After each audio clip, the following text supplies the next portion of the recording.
আমি সিলেটে কয়েকদিন ধরেই আছি। আমি সিলেট থেকে আমি কমলগঞ্জে গিয়েছি, অরণ্য নিবাসে থেকেছি। ওইখানে আমি কিছু কাজ করেছি ট্যুরিজমের উপর।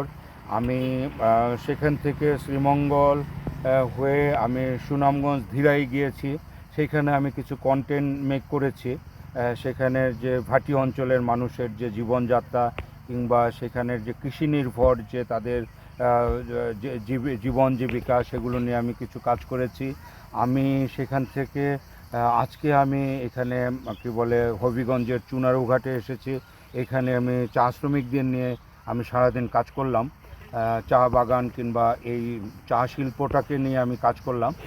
তো আমার আসলে আমি কোথাও বেড়াতে গেলে আমি কাজ নিয়ে যাই, আমি কোথাও ট্যুর করতে গেলে আমি কাজ নিয়ে যাই, আবার কোনো কাজে গেলে আমি সেটাকে সেই কাজের সাথে সাথে আমি ট্যুর করি।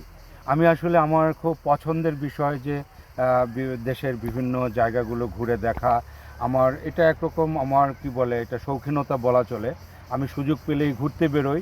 আমি কি বলে সেই প্রকৃতিকে আমি খুব কাছে থেকে দেখতে চাই।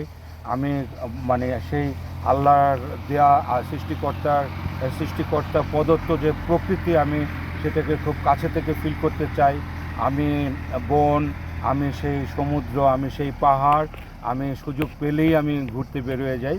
সেই জন্য আমি এগুলো নিয়ে আমার ভালো লাগা থেকে আমি কিছু কন্টেন্ট মেক করেছি।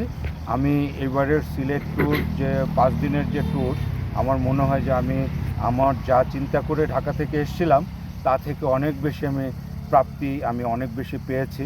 আমি ইনশাল্লাহ আবার ঈদের পরে আমি সিলেট নিয়ে আরও কিছু কাজ করব, আরও কিছু ট্যুরিজম নিয়ে আরও কিছু কাজ করব, এবং সিলেটের যে অন্যান্য যে আরও কিছু প্রাসঙ্গিক যে বিষয়গুলো আছে সেগুলো নিয়ে কাজ করব।